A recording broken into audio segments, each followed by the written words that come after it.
예, 여러분 안녕하십니까. 성선나라 TV입니다. 이 윤 대통령이 탄핵이 인용이 될 것이냐, 가결될 것이냐, 부결될 것이냐, 이것에 대해서 엄청난 많은 변수가 있고 많은 그 논란이 지금 계속되고 있는데요. 자, 여기에 하나님의 신의 한 손이 과연 있느냐? 자, 이런 것들에 대해서 관심이 참으로 많습니다. 자, 여기에 대해서 특히 이제 미국이라고 하는 영향이 우리나라에는 여러 면에서 아주 대단히 크다고 할 수가 있는데요. 미국이 어떻게 대통령이 하느냐에 따라서 정말 그 결정적인 일들이 일어나는 일들이 많죠. 그래서 이번에 두 가지의 미국에서 이 탄핵에 관계되어진 윤 대통령과의 관계, 미국의 도움의 손길 두 가지가 기다리고 있다는 것을 오늘 발표되어진 어제 발표되어진 이 미셸 박스틸이라고 하는 이번에 이제 골드버거 대사가 이제 후임이 끝나면서 떠나게 되었습니다. 떠나면서 다음 주 정도에 미셸 박스틸이라고 하는 박은주 한국 이름인데요. 다음 주 예정으로 우리나라의 대사로 이렇게 올 가능성이 있다.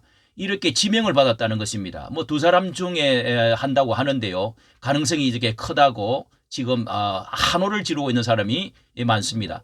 또 하나는 이게 이제 숨겨져 있었는데 이게 정말 그 중요한 너무도 흡사한 판박이로서 이저 트럼프 대통령이 지난 4년 전의 대선 가운데 부정선거 때문에 어마어마한 곤욕을 당하고 죽기도 하고 대사관 점령도 하고 판결을 계속 받다가 지난 그러니까 지난 7월 달에 그렇게 7월 달에 이 대통령이 이제 그 재임 기간 동안에 재임 기간 동안에는 공적 행위가 절대로 대부분 판결이 나왔습니다. 절대적으로 탄핵에 면책한다. 공적 행위는 이 절대적 면책이다.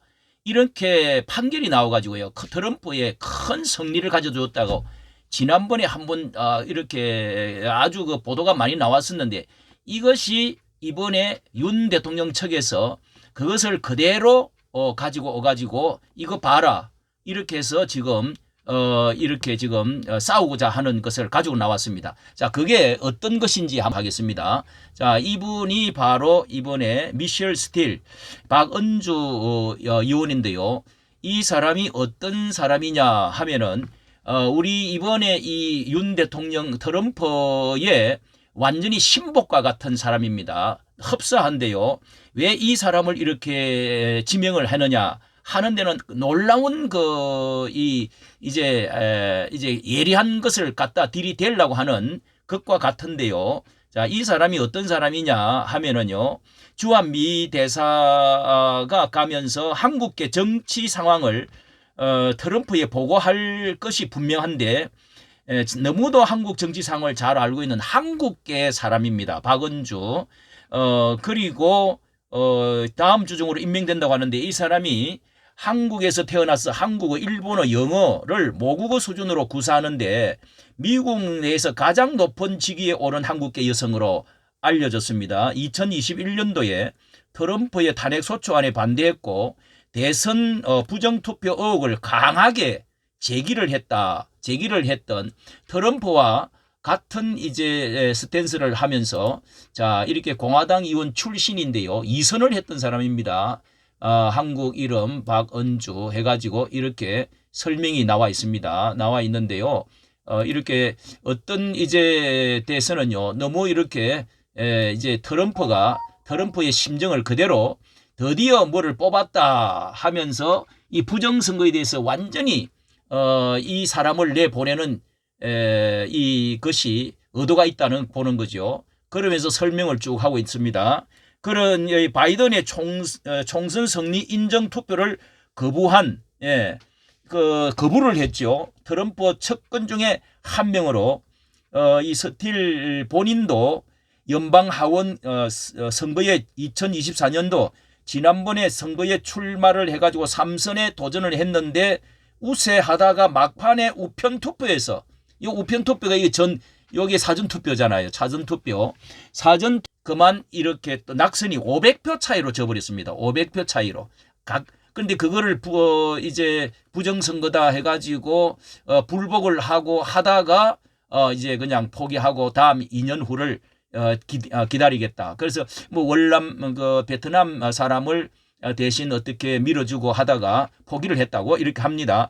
현장 투표에서 우세하다가 막판 마지막 투표 또 역전표를 당해서 사전 투표 특히 우편 투표를 해가지고 역전을 당해서 결국은 낙선을 해서 안타깝게 세 번째 낙선하고 말았네요. 공화당 출신인데요. 마스크 강제 착용했던 것도 그때 당시 반대했고 이 트럼프도 잘 안 했지 않습니까? 동성 결혼을 포함한 차별금지법도 반대했던 사람이다. 그리고 2024년 3월 지난 3월 달에요. 영화 건국전쟁을 미국의 공식 상영회를 의회에서 공식 상영회를 개최한 장본인이 바로 이제 미셸 스틸이라고 그럽니다.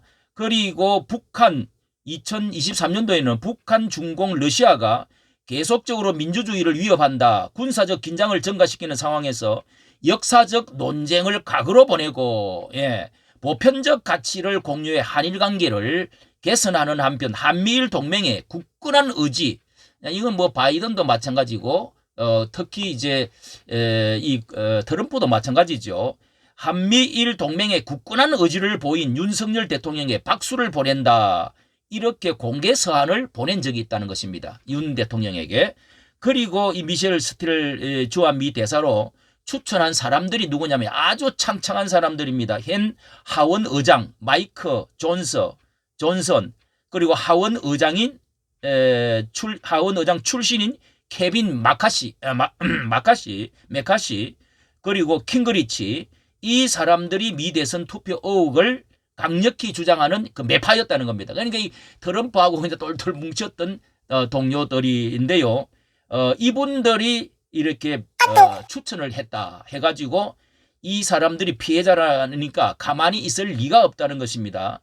그래서 찐 강경 우파로 부정선거 문구와 동일하게 박스틸이다 이렇게 말을 하고 있습니다. 부정선거라면은 치를 떠는 트럼프가 윤카 상황을 그냥 보고 있을 리가 없다 이렇게 지금 말을 하고 있습니다. 자 이런 이런 상황을 볼 때 너무도 지금 이번에 트럼프가 이미 다 보고를 받고 있지 않겠습니까? 서방에서는요.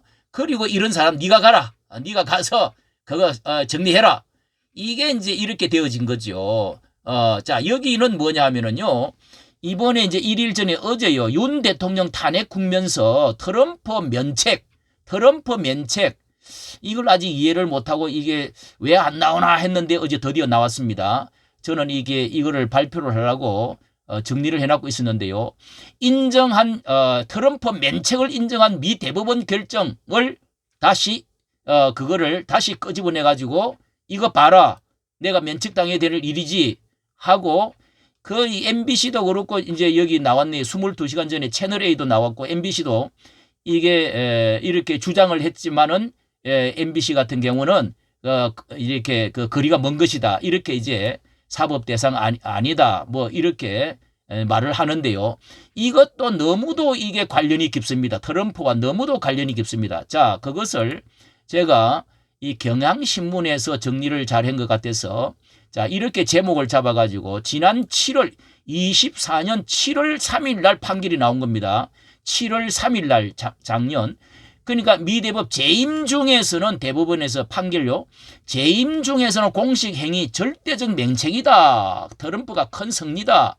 자, 이거는 이번에 이 사태가 일어나기 이 계엄령과 이 지금 사태가 일어나기 전에 있었기 때문에 이 좌파 신문들도 이게 크게 보도를 다 했어요. 뭐 경향 그리고 또 한겨레 다 했는데 이렇게 이야기를 하고 있습니다. 자, 이게 무슨 내용이냐 하면은요. 미 연방 대법원이 이번 1일 2020년이죠. 그때 선거 대선을 치렀을 때인데요. 4년 전에 그때 결과를 전복 뒤집으려고 한 혐의로 기소되어 가지고 트럼프 대통령의 면책 특권 주장을 이거는 면책해달라 이렇게 했는데 하급심 심판부로 넘기면서 사실상 불가능해지면서 이 바로 대선을 하기 전에 이것을 이거는 면책해 줘야 된다. 넓게 이걸 면책 특권을 폭넓게 인정해 줘야 된다. 이렇게 해가지고 이 벗어나서 그래서 이번에 당선이 됐다는 겁니다. 이번에 당선된 이유가 이것이 면책이 됐기 때문에 대통령 재직 중의 행위에 있어서는 그러니까 대통령 일을 하고 있는 가운데 이런 것을 부정선거를 무슨 이 데모를 하고 또 이렇게 한다는 것은 넓게 깊게 인정해 줘야 된다는 겁니다. 왜? 통치 행위이기 때문에 개인이 아니고 그런 이야기인데요. 트럼프 전 대통령 측 주장에 대해서 재임 중 공식 행위에 대해서는 공적 행위라는 거죠. 면책 특권이 있으나 비공식 행위에 대해서는 면책 특권이 없다. 개인들은 이런 거 할 수가 없다는 거죠. 그래서 하급심으로 다시 내려버렸습니다. 그래서 선거를 해가지고 이번에 이겼는데 이날 결정은 대법원도 거기도 비슷하네요. 이날 대법원 결정은 보수 성향 대법관 6명 찬성, 진보 성향 대법관 3명 반대로 결정이 났다. 자, 보수 성향에서 공화당이니까 6명이 찬성해가지고 결정이 나버렸다는 것입니다. 자, 이번에 지금 우리 여기 헌재에서도 9명 가지고 여기도 9명이지 않습니까? 자, 여기서도 어떻게 날지 상당히 정말 엄청난 관심을 지금 가지고 있는데요. 자, 여기를 보면은 이제 그것을 알 수가 있다는 거죠. 영향을 안 받을 수가 없습니다. 이게 뭐 미국의 법이나 우리나라 법이나 너무도 비슷하네요. 그 대법원장 로버츠는 상권 분립의 헌법적 구조 하에서 상권 분립으로 9명이 되지 않습니까? 전직 대통령은 공식 행위에 일부 면책 특권을 받을 권리가 있다면서 트럼프 전 대통령의 행위가 공적인지 사적인지에 대한 판단을 하급심에 넘겨버렸다. 그래서 이 대법관은 원장은 특히 최소한 대통령의 핵심적 헌법적 권한 행사에 관한 면책 특권은 깊고 넓어야 된다 해놔놓고 여기는 또 절대적이어야 된다라고 밝혔다는 것입니다. 자, 이것은 지금 무엇을 말합니까? 여기서 볼 때 대통령이 이렇게 계엄을 선언을 한 것에 대해서는 공적인 대통령 통치권에 속한 것이기 때문에 깊게 넓게 해석을 해주고 그 다음에 면책 특권으로 이것은 공적인 것이기 때문에 여기 뭐라 그러십니까? 절대적이어야 된다. 대법원장님이 절대적으로 그거는 절대권을 갖고 있다고 봐야 된다. 그렇게 해서 이번에 이것이 죄에서 벗어나가지고 뭐 여성 문제 그거는 또 큰 것도 아니고 이렇게 해서 큰 것을 벗어나서 선거를 해갖고 이겼다. 이번에 승리했다. 이런 뜻입니다. 자, 그러면은 윤 대통령도 이게 너무도 흡사한 거 아닙니까? 이런 사건이야말로 대통령이 헌법에 있는 것을 계엄령을 통치 행위에 의해서 과거에 계엄령이 어떤 뭐 트라우마를 우리가 주었든지 간에 헌법 안에 있는 것이고 헌법의 행위를 한 것이기 때문에 결코 이것은 잘못이 아니다. 미국 법으로 우리나라 법이나 헌법 하자면은 그렇다는 것입니다. 자, 이 두 가지가 지금 미셸 박 스틸 하나님이 이런 그 손을 예비해 놓은 거 아니겠습니까? 그리고 이 판결이 이제 지난 7월 달에 나왔는데 왜 나에게는 적용을 못하냐 하고 이것을 들고 소환하고 나왔다. 이런 뜻입니다. 자, 여러분 우리가 정말 기도하는 사람들은요. 하늘이 무너져도 솟아날 구멍이 있다는 말씀처럼 하나님께서는 그 책사 후세와 아이도벨의 책사가 안 될 것 같지만은 다윗이 잡혀 죽을 것 같지만은 하나님은 누구의 손을 들어줬습니까? 후세의 손을 들어주고 이 아들 그 압살롬의 편을 들어주지 않고 다윗의 하나님의 기도를 들어주지 않았습니까? 분명히 그런 일들이 일어날 거라는 것을 저도 생각을 했고 우리 기도하고 애국운동하는 사람들은 하나님을 의지하는 사람들은 이 일이 이루어질 줄로 믿습니다. 이까지 정치 감사합니다.